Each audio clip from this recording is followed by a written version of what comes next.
Well, nice to all of you, Bonma. Good to see you all, and a big welcome if this is your first time. As Jan's just said, my name's John. And I know that 40 years today, I was the most nervous man in the world, because 40 years today, I was going to, hopefully at that stage, because I hoped she was going to say, yes, I will be the wife of this guy in front of you now. And spoiler alert, she said yes. And we're still hanging in there. Nah, it's been good. Today, I'm going to be carrying on our series on John. And last week, Jan spoke from John 13. And just a bit of context, they're up in the upper room. The disciples, just the disciples with Jesus. And Jesus had just announced to them that he was going to be betrayed. And one of those disciples was going to be the one who was going to betray him. So they were all in confusion. What's going on? A week before, Jesus had ridden in on the back of a donkey into Jerusalem. Everybody saying, Hosanna, the King of David's come. And then in the following week, there he is in the upper room telling them he's going to be betrayed. And what's going on? Well, I'm going to be speaking this morning from chapter 14, and they're still there in the upper room. And Jesus is giving them more information. And he's giving them vital information. And he's giving us vital information. Controversial information. Controversial information then, and maybe even more so, but certainly controversial information today. If we did a Vox Pops out there in the food festival and asked people about what is worthy, who should you devote your life to, what's the answer, what's truth, what's life, what's the way, you'd get lots of different answers, wouldn't you? And one of the common ones would be, well, it's up to you. It's your truth, isn't it? It's anyone's path. Well, Jesus smashed that out of the park in this next passage. And when we hear people say, well, your truth is your truth, and, always lead to the top of the mountain, it all sounds really nice and okay, come by around the campfire. But it's a load of rubbish. And yet that's what a lot of people are building their lives on. Your truth, whatever way fits you. But that's not what Jesus says. I'm not going to read out the passage today. It'd be really good if you have your Bibles this morning. If you don't, there's some at the back. If you don't, there's various apps. But if you can't bother doing that, don't worry about it. Because somebody else is going to read the main part of the passage for me. And it's going to be, I hope, a clip in a minute from The Chosen where Jesus is in that upper room with the disciples. It's very short, only about 30 so seconds long. So let's hear what it has to say. You don't have that clip. Fantastic. Where's Ellen? Brilliant. In that case, I may be reading it out to you, and you'll have to imagine that I am in The Chosen, and I am looking far better than I do at the moment. Where I'm going, you cannot follow me. Oh, hold on a minute. Panic over, John. Sit down. That was it anyway. Whatever you just pressed, that was it.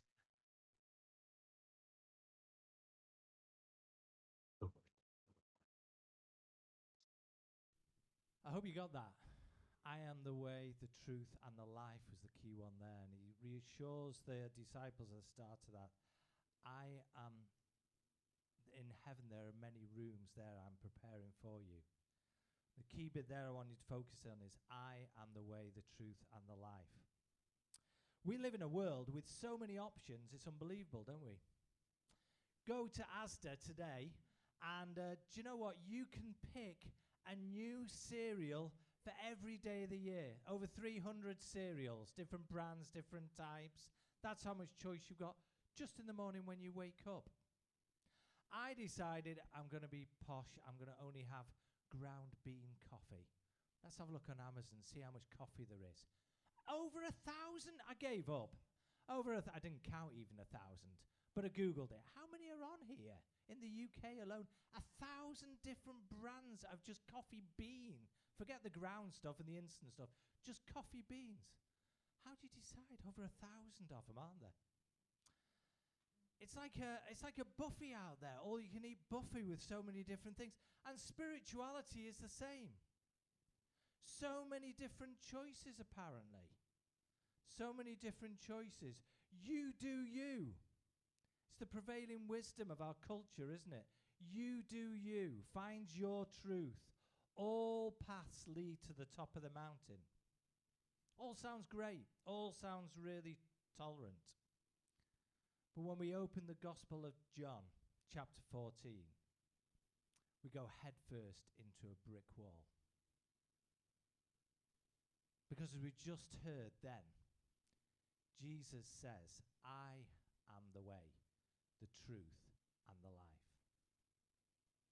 He's sitting there in the upper room with his disciples. Their hearts are really heavy, their futures are uncertain, and they're terrified. And in the midst of their panic, Jesus doesn't offer a vague platitude. He doesn't just say, hey guys, just look deep inside yourself and find your inner peace. Because that's where it's all at, isn't it? Our inner peace. No. Jesus draws a line in the sand. And he uses the most offensive, scandalous grammar possible, he says. I am the way, the truth, and the life. No one comes to the Father except through me. I'm going to say it again. I am the way, the truth, and the life. No one comes to the Father except through me. Notice what he didn't say. He didn't say, I'm a way among many. He didn't say, I'm a pretty good moral map. And he used the definite article. He used the. He used the way. I am the way. Not me, by the way. Please don't follow me. It's Jesus we have to follow. If you go on to slide 3, please. Or sorry, slide 2 in your case. Fi ydy'r ffordd y tybod Iesu ar gwir ar bywyd. And there it is in the Greek as well. Got the English, the Welsh, and the Greek up there. Hodos, apologies to anybody who's fluent in ancient Greek. Aletheia and Zoe. Those are the 3 words that are chosen there for the words that Jesus said. So let's go through those just quickly now. First one is the way, hodos. A literal meaning of that is a highway, a road, a journey, or a path. It has many different connotations in this. Did you know that early Christians were not actually called Christians? The word Christians came later. It was a bit of an insult, if I'm honest. That became common parlance later on. It's what we call ourselves. In fact, at the start, they were followers of the way. Paul, in Acts 9, when he was Saul and he was trying to kill the early Christians there, said, I'm going up to Damascus, and that's when he met Jesus on the way there, but I'm going to Damascus, I'm going to try and capture and ultimately kill the followers of the way. He used that phrase, followers of the way. By claiming to be the hodos, Jesus shifts salvation from some kind of abstract theological destination to an ongoing active journey with him. Notice again, it's the definite article. He is the way. He hodos, the definite. Singular road. You see, Jesus doesn't give us directions to heaven. He acts as the exact road that carries us there. And I was thinking, how can I express to you what does this mean? How can I show you what this is all about? And apologies, I did my best. Maybe you'll see this example and think, well, it doesn't actually tick all the boxes for me, John. But here's what I came up with. I'll tell you what it certainly doesn't mean. It doesn't mean Google Maps. It doesn't mean the Jesus equivalent to Google Maps. Left here, right here, junction coming up. Jesus the way is so much more than that.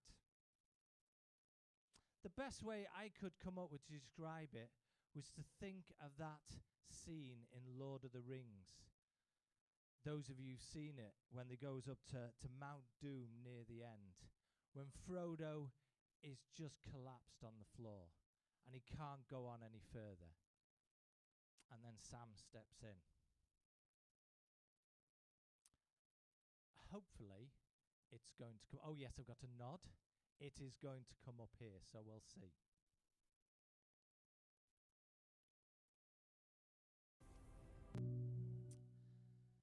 So there we go. Jesus just doesn't give us it's at the top of the mountain there, just go straight up there. Instead, he's with us all the way. All of us have times when we're a bit like Frodo.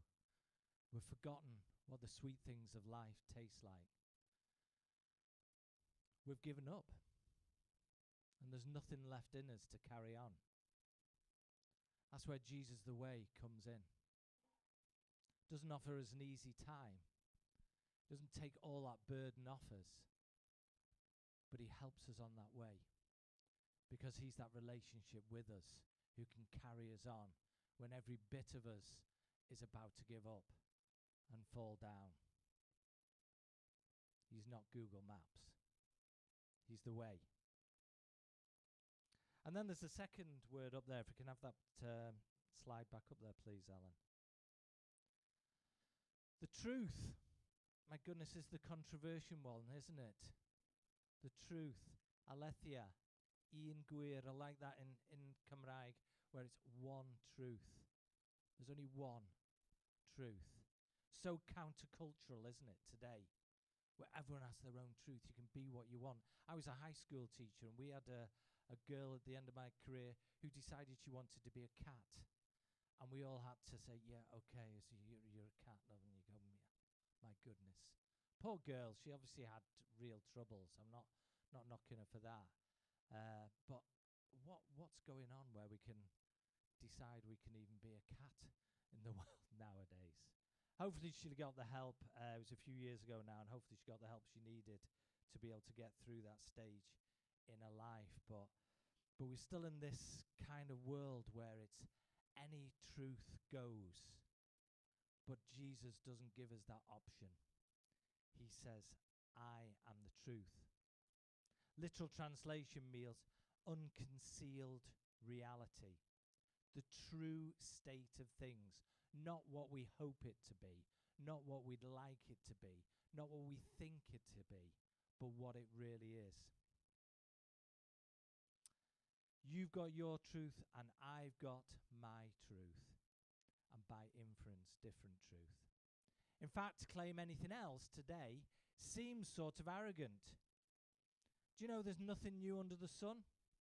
Greeks loved all this. They loved discussing all the different truths back in that time. Thinking about abstract concepts for it. But Jesus smashed that. He transformed the definition of truth from a concept into a person. Meant reality as God sees it, completely free of deception, filters, or illusions. In a culture where truth is treated as shifting and relative, Jesus stands as the ultimate, unfakeable, concrete reality of the universe, the absolute truth. To those that say there's no such thing as absolute truth, what do we say? Is that true? Because it's a circular argument then, isn't it? It can't be. It can't be. There's no absolute truth because you're claiming an absolute truth in that. It's a circular argument. Two truths can't be true if they contradict each other. Jesus doesn't contradict himself. Jesus is the truth. He leads us to the top of the mountain instead of into dead ends or off cliffs. And then there's the third and final thing that he calls himself, the life. The life, Zoe. And Greek language has two words for life, Zoe, and another word you've probably heard of, actually, even though I don't think there's many Greek scholars in front of me. But you've all heard of the word bios, bio. It's where we get the word biology from, biosphere, biomes, all those kind of words. And the bio is all about physical world and physical being. But Zoe is different. Zoe is much more important. Jesus promises to flood our souls with this indestructible Zoe. Bios is all about the body. Zoe is about God-given life. God-given life outside of just the physical. Without the way that we started with, there's no going. Without the truth, there's no knowing. And without the life, there's no living. Jesus says, I am the way, the truth, and the life. He offers all those things. Without them, there's no going, there's no knowing, and there's no living. So how do we reconcile all these dramatic claims of Jesus to this gentle guy? He was making absolute exclusivity claims here. This doesn't seem to be loving Jesus, surely. Well, maybe we should think about the context that he's saying it. To understand the exclusivity claims that he's making, look at the intimacy. He's not shouting this from the megaphone to a crowd of enemies. Instead, he's whispering it to a room full of broken-hearted friends. The disciples are troubled because Jesus just told them he's leaving. Thomas, bless him for his honesty, voices what everyone else is thinking. Lord, we don't know where we're going. How can we know? Thomas wanted Google Maps. He wanted a road map. He wanted a turn-by-turn directions. He wanted a 5-step plan to navigate the crisis. And Jesus looks at him and completely flips the script. He says, Thomas, you don't need a map. You need a person. I am the way. When our culture hears Jesus' words, no one comes to the Father except through me, we literally think of exclusion. We think of some country club where there's a dress code. We think of God as trying to keep people out. But the beautiful paradox of the gospel is this. The claim of Jesus is fiercely exclusive, yes, but the invitation of Jesus is universally inclusive. Think about it this way. If I'm lost in a dense, dark forest and someone tells me, hey there, there's a million ways out, just walk wherever you feel. It's not much help when you've just been dropped in the middle of the Amazon rainforest, for say. It's not very helpful. In fact, it's terrifying.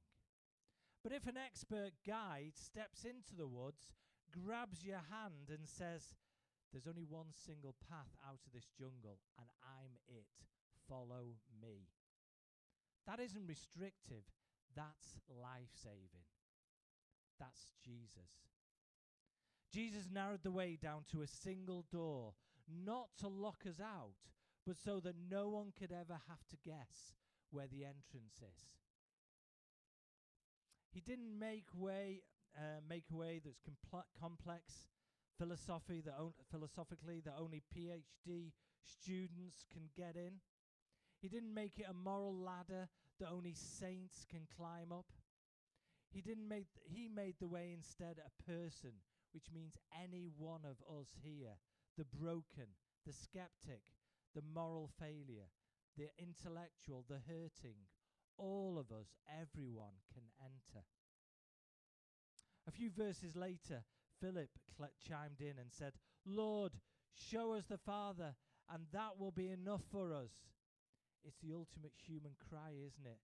God, just show yourself to me.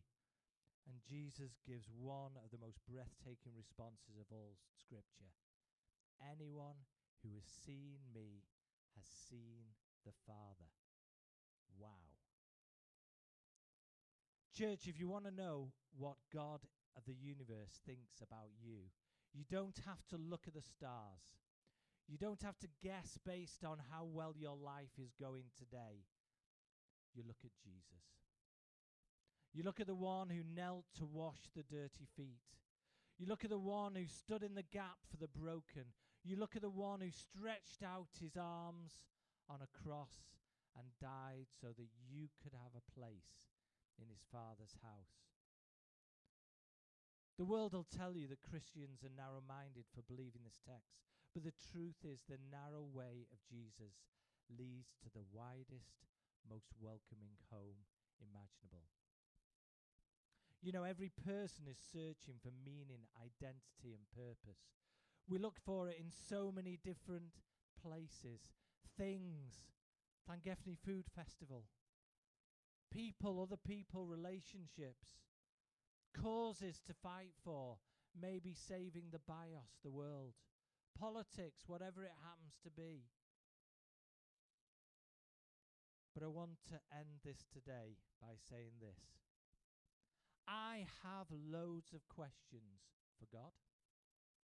I know very, very few things for certain, but I do know this. He is the way. He is the truth, and he is the life. And he's calling your name today to believe and to follow him. Now, to land this today, I want us to do something a bit scary. I want us to be quiet for 1 minute. The last slide that I hope is going to appear behind me now. Oh, it has. There we are. Great.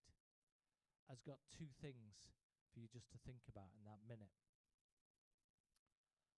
What is currently troubling your heart this week? How can resting in the truth that Jesus is the way brings peace to that specific situation? I don't know where you're at. Maybe you're struggling to decide that, but Jesus the way knows. Who in your life needs to hear the inclusive invitation of Jesus? How can you share this exclusive truth with gentleness and love this week? And maybe that's you sat there. I don't know where you're at the moment. But I'm just going to ask you now just to be quiet and reflect on those 2 questions there. And don't worry, I'll not let it go on forever. And if you can stop thinking about your dinner for that length of time and focus on that, that'd be great. Let's see how we go on.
Okay, I'm going to break that silence again then now.